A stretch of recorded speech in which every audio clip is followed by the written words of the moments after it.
I was 73 when I first let them bring their suitcases through my front door. At the time, it felt ordinary. People you love need a hand. You give it. That is what I had always believed, and it was also what I wanted to believe about myself. I had been doing fine on my own since Margaret passed. Fine, in the way older people mean it. The kettle still boiled, the bins still went out, and I still woke up in my own bed with the same view of the gum tree outside the window. My daughter, Elise, rang most evenings. She would ask if I had eaten. I would say yes, even if it was only toast. Then I had my fall. It was not dramatic. I was carrying a basket of washing down the hallway and my foot caught the edge of the runner rug that Margaret had insisted we keep. I went down in a slow, helpless way. The basket hit the wall, and then the floor hit me back. The hospital called it a fractured hip. The surgeon fixed it. The physiotherapist taught me how to stand again. Everyone spoke to me gently, as though I might crack if they used a normal voice. Elise arrived the next morning with her husband, Mark, and the children. She looked at my leg and tried to smile. "You can't go home alone straight away," she said. She made it a statement rather than a question. "I can manage," I told her, out of habit more than conviction. She sat close and took my hand. "Dad, please. Just for a little while. Until you're steady." Mark was already thinking ahead, the way he always did. "We can stay at yours for a bit," he said. "Make meals, help with the shower, keep an eye on things. It'll be easier than moving you." I pictured a week of extra footsteps, a bit of laughter in the kitchen, and then their car leaving again. I pictured myself improving quickly, because that is what I always pictured. I did not picture what it would feel like to have my own house become busy around me.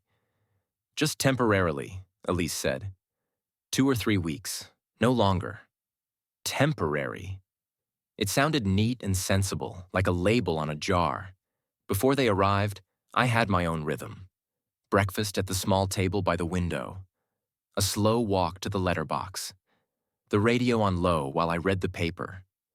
Margaret had left her habits behind like furniture, fixed in place, familiar, comforting. Even after she was gone, I kept the house the way we had kept it together.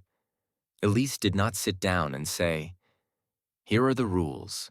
None of us did. We behaved as though the rules were obvious. They would help. I would recover. Then life would return to its previous shape. I even marked the calendar in my head, as if that made it real. The discharge planner went through a list.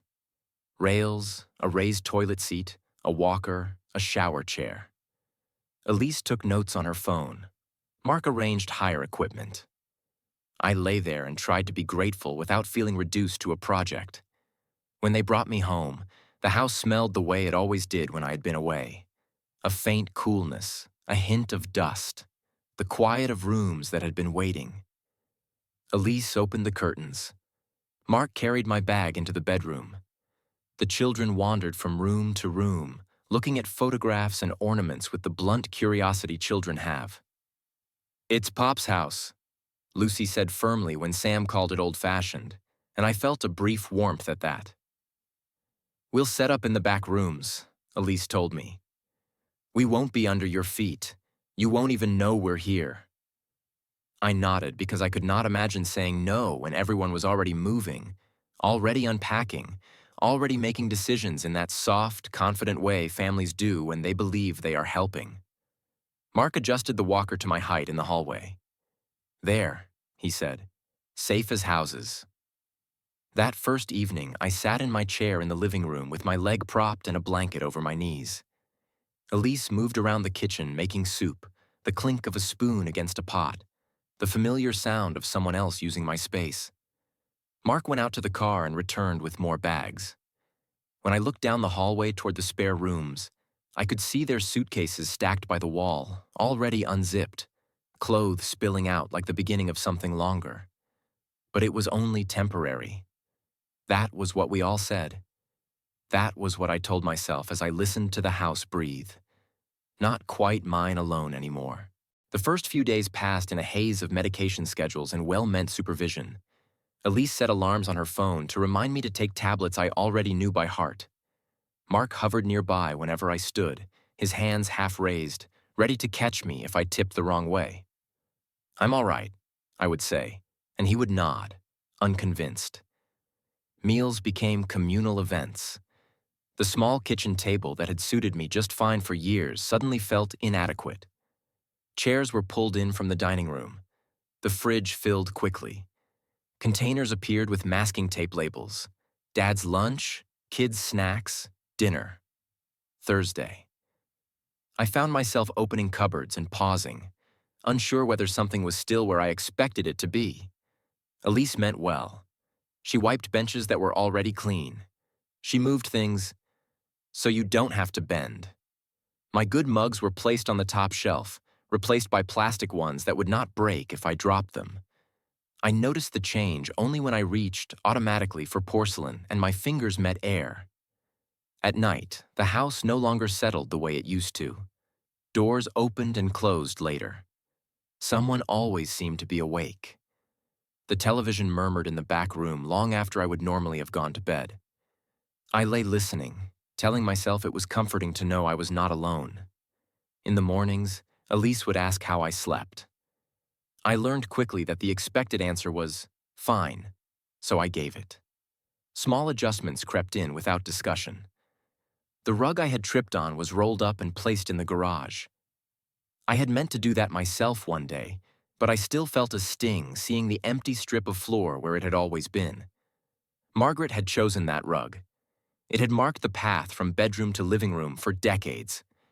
"It's safer," Mark said, noticing my look. "You don't need hazards right now." I agreed because arguing felt unnecessary. Safety was hard to object to. The walker lived permanently in the hallway now. The shower chair was wedged into the corner of the bathroom. Rails had been screwed into walls I had never thought of as weak.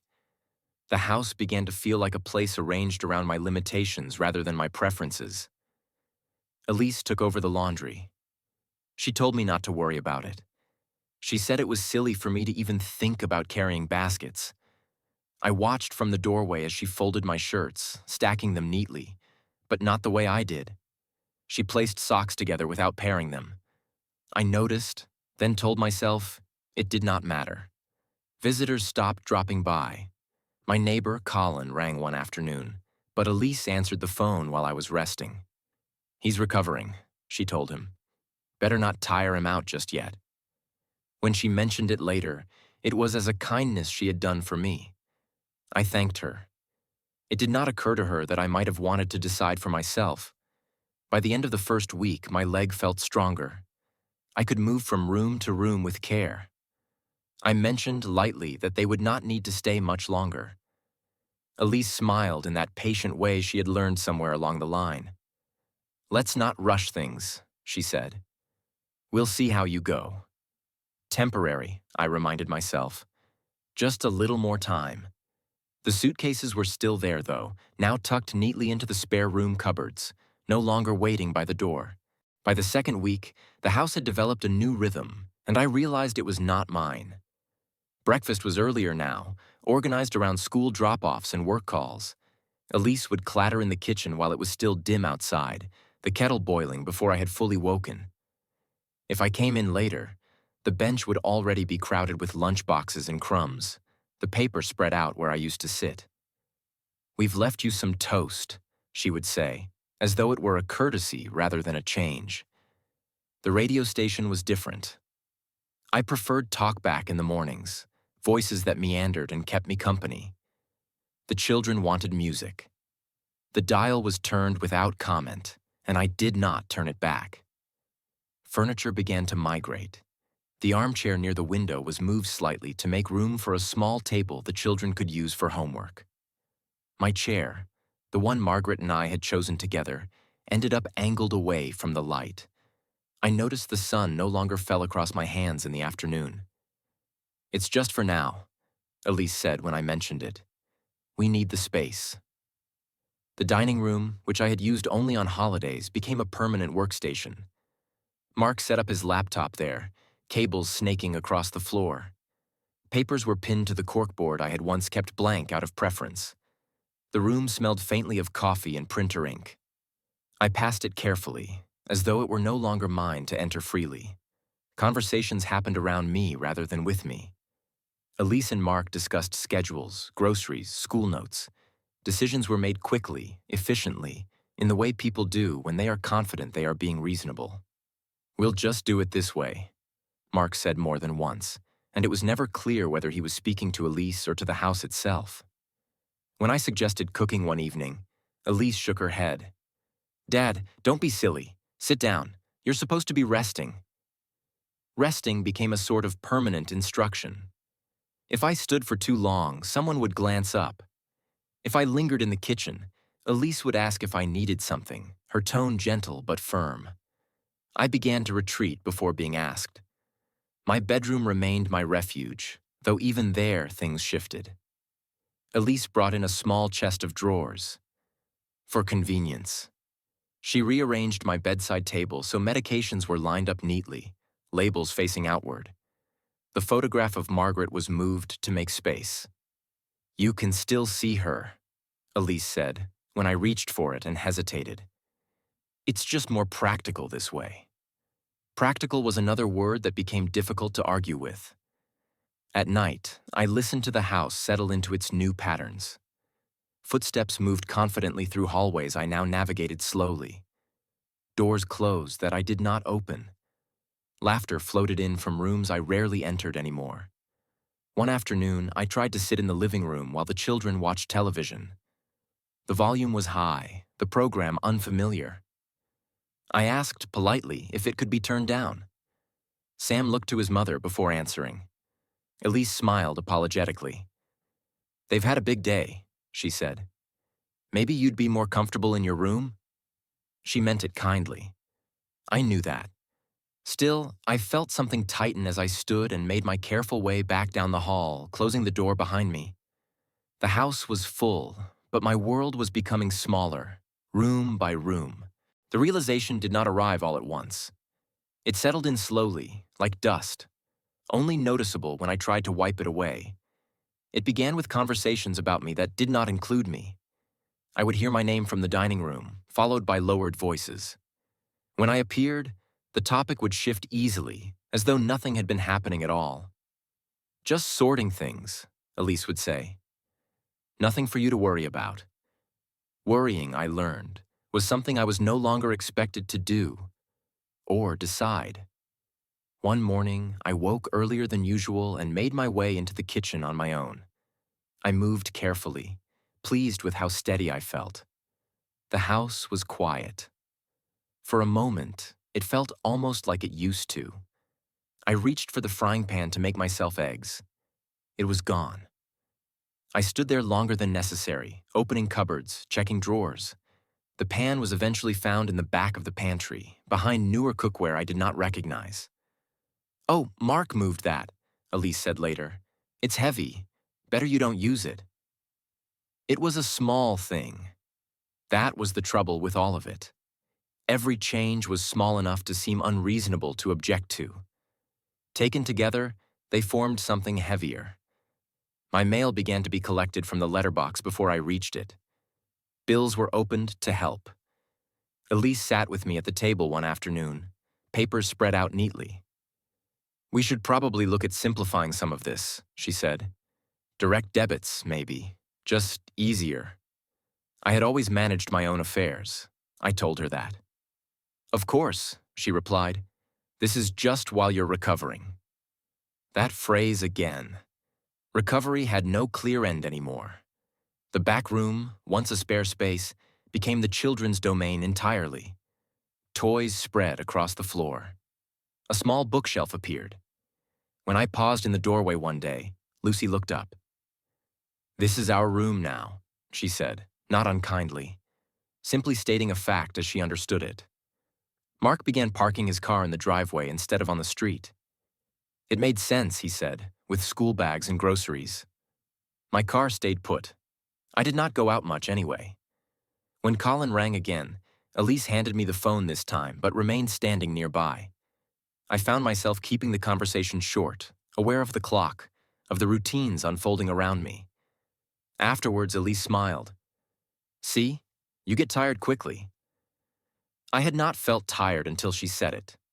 One evening, I overheard Mark talking about space. It's a bit cramped for the kids, he said. Long term, I mean. Elise murmured something I could not hear. The word long term echoed in my mind long after they went to bed. I sat alone in the living room, the lights dimmed lower than I preferred. The armchair felt unfamiliar under me now, shifted, adjusted, no longer aligned with the room the way it once had been. I looked around and tried to remember when I'd last chosen where something belonged. The house was still legally mine. My name was on the papers, framed and filed away. But ownership, I was beginning to understand, was not only about documents. It was about who moved freely, who decided, who belonged without asking. That night, lying in bed, I realized that when Elise spoke about the future, she no longer included the word temporary. And when she spoke about me, she spoke as though I were already somewhere else. Once I noticed it, I could not unsee it. The language had shifted. Elise no longer said, when you're better. She said, as things are now. Mark spoke about what makes sense going forward. They were careful, reasonable phrases, polished smooth by repetition. One afternoon, Elise sat with me at the table and slid a brochure across the surface. It's just information, she said quickly. No decisions. It showed a retirement village not far from the shops. Single-level units, emergency call buttons, communal dining. You'd have people around all the time, she said. Activities, support. It wouldn't be like rattling around here by yourself. Here. She said it as though the house were already provisional. I folded the brochure and placed it back between us. I'm not going anywhere, I said quietly. She looked surprised, then concerned. Dad, we're just thinking practically. Practical again. That evening, I walked the length of the house slowly, deliberately. I stood in doorways I had stopped entering. I noticed how my steps hesitated, waiting for permission that no one had explicitly denied me. The dining room chair scraped when I pulled it back. Mark glanced up from his laptop. Everything okay? He asked. Yes, I said. I just wanted to sit here. He smiled, but it was thin. Right, just watch the cables. It struck me then that I was navigating around their lives inside my own walls. The decision I made was not dramatic. There was no confrontation, no raised voices. I have never been good at those moments, and I did not want one now. The next morning I rang my solicitor. He had handled our affairs for years. He remembered Margaret. He listened without interrupting as I explained, carefully, what had been happening. You're still competent, he said finally. You're allowed to decide how you live. I know, I said. I just need things put back where they belong. We spoke about arrangements, about care that did not involve family living under my roof, about boundaries written down rather than assumed. That afternoon, I called a home care service. The woman on the phone spoke to me, not over me. She asked what I wanted help with. We set a start date. When I told Elise, she looked hurt. You didn't need to do that, she said. We're here. I know, I replied, and I'm grateful, but this works better for me. Mark said little. He nodded once, as though ticking something off internally. The atmosphere changed after that, not immediately, but subtly. Conversations became shorter. The children were suddenly busy elsewhere. Suitcases reappeared, not by the door, but no longer hidden away either. On their last morning, Elise hugged me tightly. You'll be lonely, she said, as though it were a warning. I'll be at home, I answered. After they left, the house was very quiet. The kind of quiet that rings at first, then settles. I moved the armchair back to its place by the window. The sun fell across my hands again, exactly where it used to. It took time to put the house back, and I let it. The home care worker arrived 3 mornings a week. Her name was Anne. She asked before she moved anything. She waited while I answered. When I said I would manage a task myself, she accepted it without argument. We worked around my routines instead of replacing them. The rug stayed in the garage. That was my choice. Some changes, I realized, were sensible once they were actually mine. Others quietly returned. My mugs came down from the top shelf. The frying pan went back beside the stove. Margaret's photograph was placed where it had always been, angled slightly toward the bed. Neighbors began stopping by again. Colin came in for tea. We sat at the small kitchen table, the one that suited me, and talked about nothing in particular. I noticed how easily conversation filled the space when it was not being managed. Elise rang often at first.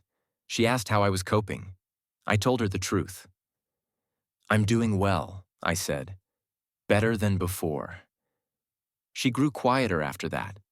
Not unkind, just more distant. I understood. It is not easy to step back once you have stepped forward with confidence. The children visited occasionally, now that the house was no longer their base. Lucy still called it Pop's house. Sam asked if he could sit in my chair by the window. I said yes, and he moved when I asked for it back. That mattered more than I expected. One afternoon, months later, I walked through every room without pausing. I did not feel watched. I did not feel in the way. The house felt like an extension of my body again, shaped by years of habit and choice. Ownership returned not with a document, but with ease. I had not been forced out. I had not been shouted down. No one had taken my keys. They had simply stayed long enough for the lines to blur, and I had let them, believing politeness was the same as peace. I know now that help which arrives without limits can quietly replace the life it means to protect. That is what I tell myself when the house feels too quiet in the evenings. When the kettle boils and there is no one else waiting. When the rooms hold only my footsteps. I am not lonely. I am home.